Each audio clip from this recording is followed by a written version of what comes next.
이제 하나님의 말씀을 우리 함께 대할 텐데요. 그날 그 대화라는 제목으로 하나님 말씀 은혜를 나누고자 합니다. 제가 예전에 지하철에서 수화로 대화하시는 분을 보았더랬습니다. 많은 사람들이 있어서 서로 이렇게 이야기를 나누고, 그리고 지하철 진동 탁탁탁탁탁 하는 소리가 크게 울려 퍼지는 가운데 서로 자기의 이야기를 하려고 쑥쑥쑥 소리가 높아지는 그때에 이 두 사람은 서로 붙어 있는 것이 아니라 이렇게 이쪽 문과 저쪽 문에서 지하철 타보셨죠? 그죠? 안 타보셨어요? 이러면 설교가 조금 길어지는데, 다시 한번 읽습니다. 지하철 타보셨죠? 네. 그래, 지하철 이쪽 문하고 저쪽 문에 한 2, 3m 정도 되는 거리를 두고 서서는 소리가 필요 없으니까요, 손가락을 수화로 서로 이렇게 대화를 하는데, 제가 갑자기 그 두 분의 대화를 알아듣지도 알아보지도 못하지만 빠져들었어요.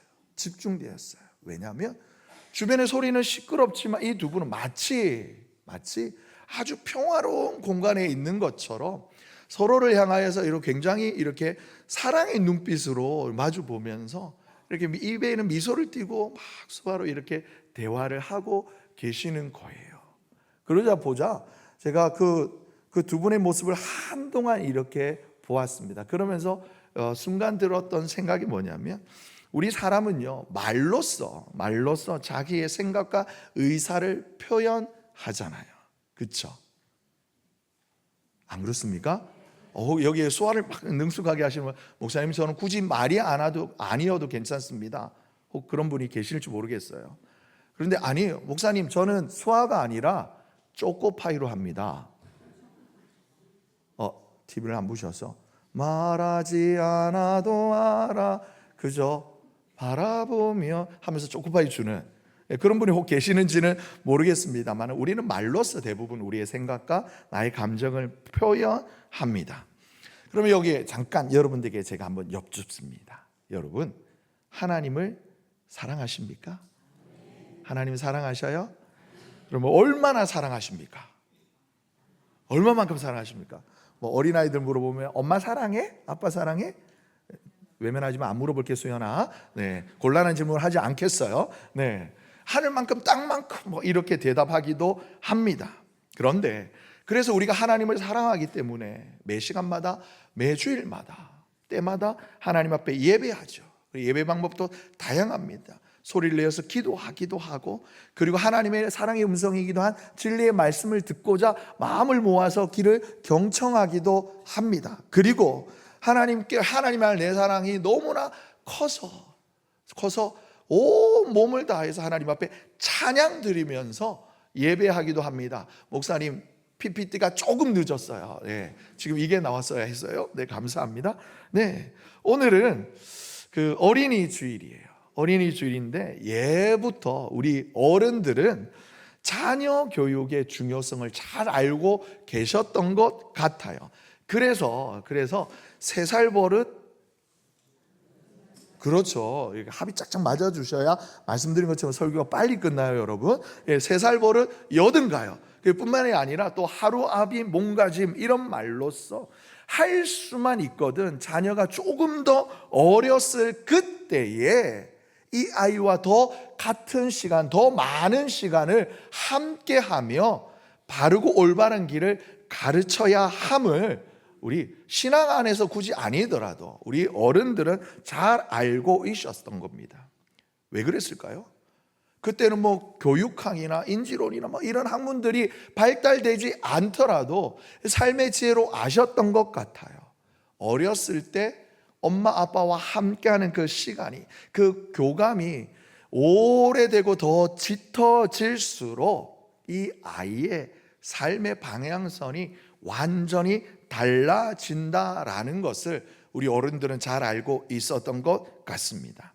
그래서 같은 마음으로 오늘 우리 어버이 주일을 맞이하여서 우리가 하나님 앞에 예배 드리는데, 크게 먼저는 우리도 어린아이와 같이 순진한 마음, 순전한 마음으로, 맑고 깨끗한 마음으로 하나님 앞에 예배를 드리기를 원하며, 동시에 내가 기억하기도 어려운 그 옛적의 어린 시절에 그때 나에게 찾아오셔서 나를 만나 주셨던 그 하나님과의 만남의 그 시간이요 장소여 은혜의 사건을 다시 기억함으로 말미암아 우리가 나의 모든 삶이 하나님 앞에서 앞으로 어떻게 드려질지를 결단하는 은혜의 시간이 되시기를 간절히 소망합니다.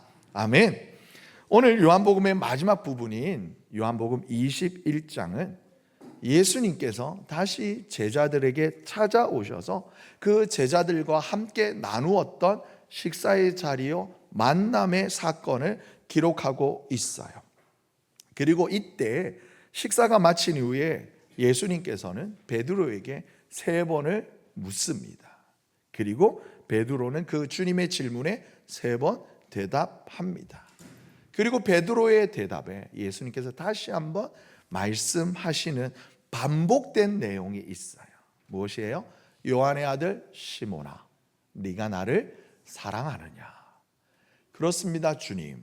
제 사랑을 주님이 아십니다. 내 양을 먹이라. 겉으로 보기에는 단순한 대화 같지만 여러분, 이는 깊은 의미를 담고 있어요. 십자가의 고난 그리고 부활을 걸쳐서 다시 갈릴리로 제자들을 찾아오신 예수님께서는 고난의 장소였던 그 빌라도의 법정에서 자기 자신을 선생님인 예수를 3번이나 부인했다. 아니, 그 부인하는 것도 그저 단순히 난 몰라요가 아니라 저주하면서까지 예수님을 부인했던 그 베드로, 그로 인해서 깊은 좌절과 낙담 그리고 스스로를 향한 한없는 자책 속에 빠져있던 그 제자를 다시 찾아가시는, 그러므로 말미암아 그 제자의 마음을 다시 만지시고 붙드시고 회복하게 하시는 은혜의 사건이 바로 오늘 본문인 것입니다. 어떤 학자들은요, 예수님께서 베드로에게 굳이 한 번만 딱 임팩트 있게 한 번만 딱 묻고 그래 앞으로 다시 그러지 마 라고 하면 될 것 같은데 왜 굳이 3번이나 묻고 대답을 굳이 들으셨으며 그리고 그로 말미암아 다시 또 다른 명령을 하신 것일까라고 학자들이 생각하기를, 이 먼저 베드로가 그래요, 그때 굳이 예수님을 그가 부인했던 그 사건을 다시 끄집어내기 위함이다 라고 해석을 해요. 그리고 실제로 마치 영국의 무대 장치처럼 예수님께서 베드로를 부르셨을 때 그 자리에는 숯불이 피워져 있었어요. 이 숯불은 무엇이었을까요? 빌라도 법정 그 문턱에서 그 뜰밭들 안에서 불이 피워져 있었고 베드로는 그 곁에 앉아 있다가 어느 여인으로부터, 다른 사람들로부터 책망 어린 질문을 듣습니다. 너도 저 사람과 한패가 아니더냐? 어떻게 보면 베드로 인생 가운데 가장 이불킥하고 싶은 수치의 장소, 바로 그 숯불 곁이었던 것입니다. 그런데 중요한 것은 여러분, 예수님께서 굳이 베드로 안에 있는 그 아픈 상처를 끄집어내서 책망하는, 소소하게 복수하는 분은 아니시다라는 거예요. 그렇다면 왜요? 여러분, 이건 우리의 평범한 일상에서도 마찬가지예요. 여러분, 아픈 곳 있으면 개인적으로 약 조금 아프시면 약국에 가서 약을 약사분에게 요청하실 때 뭐라고 그래요? 목이 아파요, 기침이 나요, 이런 작은 고백부터 큰 병에 걸리시면 어떻게 해요? 의사에게 그 병든 부위가 어떤 거는 일상 이렇게 평범한 부위든 아니면 심지어 부끄러운 부위라 할지라도 치료받고 싶으면 드러내는 거예요. 드러내는 거기에서부터 여러분 치료가, 회복이 시작되어지는 것입니다. 그래서 예수님께서 굳이 베드로에게 그날 밤의 그 사건의 그 아픈 기억을 끄집어내게 하시는 거예요. 뿐만 아니라 여러분, 오늘 그 숯불에 보면은 누가 예수님에게 잡아드리진 않았지만 이미 예수님 앞에는 떡과 물고기가 준비되어 있었어요. 여러분, 지난 밤이 어떤 밤이었어요? 제자들에게 보면 그 7명의 갈릴리 호수에 있던 7명의 제자, 불과 한 2, 3년 동안 그 생업의 현장에서는 떠나 있었을지 모르지만 이미 익숙한 장소여 베테랑 어부들이었어요. 그런데 실패했어요. 물고기를 잡지 못했어요. 그런데 그들에게 예수님이 다시 찾아오셔서 말씀하는 거예요. 그물을 들어 다시 배 오른편에 던지라 하시니 그대로 말씀대로 따랐더니 물고기를, 그물을 들 수 없을 만큼 물고기를 가득 잡게 되어졌어요. 그리고 그렇게 마주했던 그 자리에서 예수님은 요한의 아들 시몬아, 네가 나를 사랑하느냐라고 반복해서 물으셨던 것입니다. 여러분, 이 모든 순간 21장 한 장 안에 이렇게 짧은 본문에 담겨있던 이 내용이 의미하는 것 무엇일까요? 지난 3년 동안 예수님께서 제자들을 찾아오셔서 그들을 제자로 부르셨을 뿐만 아니라 그들을 데리고 다니시면서 말씀에서 들려주시고 그리고 실제로 보여주시면서 그렇게 가르치셨던 하나님 나라 그 은혜의 복음을, 그 절대적이고도 영원한 그 사랑의 약속과 사명을 다시 한번 리마인드 시켜주시는 거예요. 기억나지? 생각나지? 이런 의미인 거야.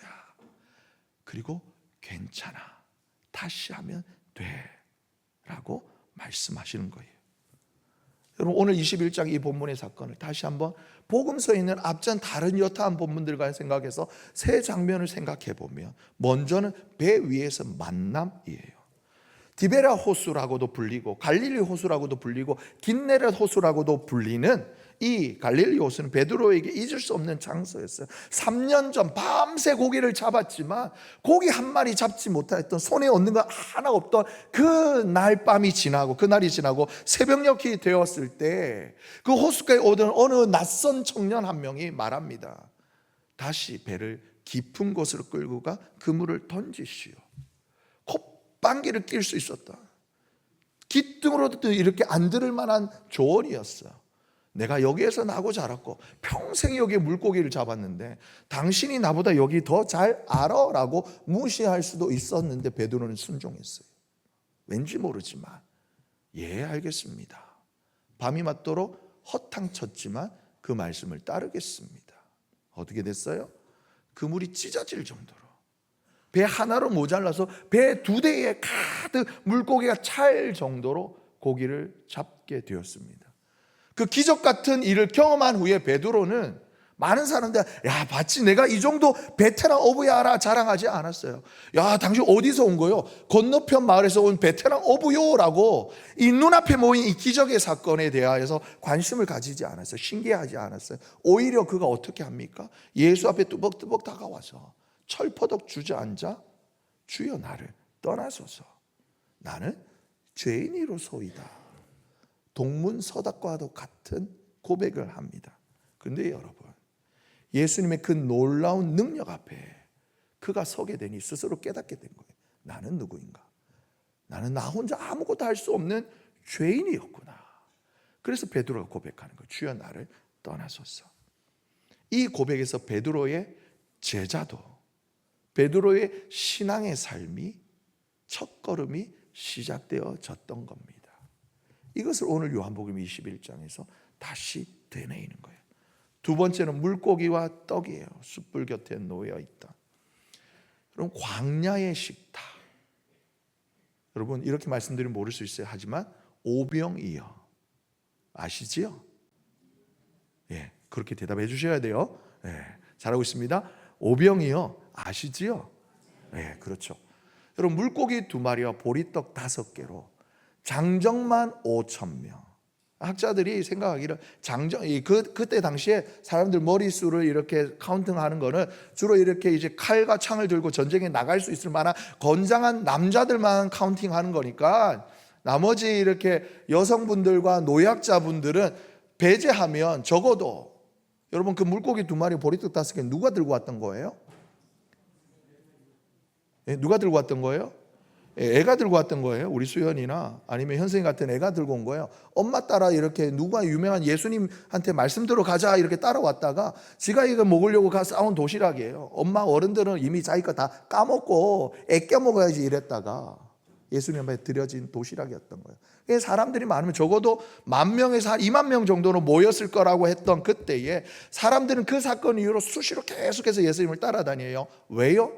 이 놀라운 기적을 행하는 주님이시니 우리가 그토록 바라던 우리 유대 민족을 로마의 압제로부터 해방시킬 뿐만이 아니라 이분이 우리의 왕이 되면은 우리 먹을 거리는 걱정 없겠다라고 생각했던 거예요.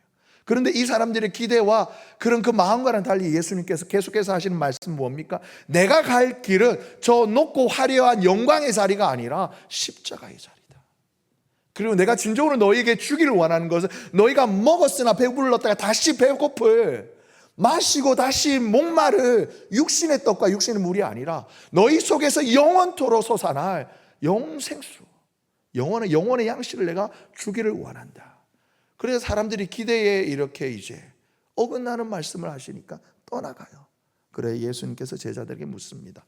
너희도 가려느냐? 베드로가 대답해요. 우리 한번 읽어볼까요? 시작. 주여, 영생의 말씀이 주께 있사오니 우리가 누구에게로 가오리까? 베드로가 대답한 거예요. 베드로. 다른 사람들처럼, 여탄 사람들처럼 눈에 보이는 것들을 따라 쫓아가는 것이 아니라, 비록 보이지는 않지만 내 먹고 배부른 육신의 이익이 아니라, 안락 육신의 평안함이 아니라 영원한 소망을 바라면서 주님만을 따르겠다는 베드로의 결단이 그날 그 대화에 있었던 것입니다. 주님 앞에 놓여진 물고기와 떡, 기억하지. 네가 이것이 아니라 영원한 것을 바라고 소망하며 먹고 마시며 나를 따르겠다고 고백하지 않았더냐. 그리고 마지막 베드로의 이름이에요. 여러분, 예수님께서 빌립보 가이사랴에서 제자들에게 묻습니다. 사람들이 나를 누구라 하더냐? 혹은 선지자, 혹은 엘리야라고 하기도 하고, 이렇게 선지자의 환생이라고도 하기도 하고, 훌륭한 랍비라고도 합니다. 그렇다면 너희는 나를 누구라고 하느냐? 이때 베드로가 대답합니다. 주는 그리스도시요 살아계신 하나님의 아들이십니다. 그리고 이 베드로의 신앙에 찬 이 고백의 대답에 예수님이 축복하시며 말씀하시는 거예요. 너는 베드로라. 다리 말해 너는 튼튼한 반석이다. 내가 이 반석 위에 내 교회를 세우리니 음부의 권세가 이기지 못하리라. 베드로를 향한 이 예수님의 축복의 선언 위에 여러분 잘 아시는 것처럼 초대교회 공동체들이 세워지고 하나님 은혜 가운데 든든히 서가게 되었던 것입니다. 이처럼 오늘 본문 요한복음 21장에 짧게 담겨져 있는 이 상황과 대화 가운데 지난 3년간 예수님께서 제자들을 데리고 다니시면서 그들에게 꾸준히 들려주시고 보여주셨던 하나님 나라 이야기, 그 귀하고 거룩한 사명, 그리고 얽히고 설켰던 그 사건들, 시간들 기억을 다시 한번 생각나게 해 주시는 거예요. 왜요? 베드로를 다시 회복시키기 위해서 예수님은 굳이 그 기억들 하나하나 끄집어내, 때로는 아픈 기억이라 할지라도, 그리고 또 은혜로운 사건 기억을 되짚으며 베드로를 회복시키고 계시는 거예요. 그렇게 오늘 우리는 다시 기억되어지는 예수님과 이 베드로 사이의 대화를 읽고 있어요. 자, 그렇다면 이제 이 예수님과 베드로의 이 대화가 그렇다면 나에게는 어떻게 읽혀져야 하느냐라는 거죠. 우리 주님은 오늘 이 자리에서 저와 여러분에게 여전히 계속해서 질문하십니다. 우시가, 네가 나를 사랑하느냐? 여러분에게 우리 주님이 질문하시는 거예요. 네가 나를 사랑하느냐? 이 주님의 질문에 여러분은 어떻게 대답할 수 있겠습니까? 혹 지난 일주일 나의 삶이 어떠한 삶이야? 여러 가지 상황에 얽히고 설켜서 머릿속이 복잡해서 한순간도 주님을 내 머릿속에 담지 못하였던, 내 마음속에 담지 못하였던 나일지라도 괜찮아.